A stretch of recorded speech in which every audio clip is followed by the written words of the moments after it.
আজকে আমরা বানাতে চলেছি ন্যাচারাল বডি স্ক্রাবার। তার জন্য সমপরিমাণ মুসুর ডাল এবং চাল নিয়েছি।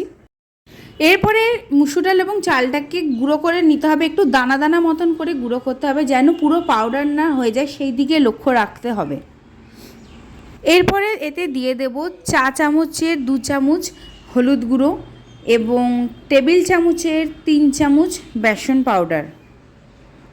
এরপরে সব উপকরণগুলোকে একসাথেই মিশিয়ে নেব। এই মিশ্রণটি আপনি 3 থেকে 4 মাস পর্যন্ত ব্যবহার করতে পারবেন।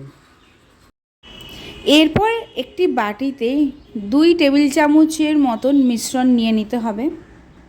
এরপরে আমি এতে দিয়ে দিয়েছি 1 টেবিল চামচ মধু এবং বেশ কিছুটা দই। আপনারা চাইলে রোজ ওয়াটার, অ্যালোভেরা জেল, দুধ বা যেটা আপনার স্কিনের জন্য স্যুট করে সেই রকম উপকরণও ব্যবহার করতে পারেন।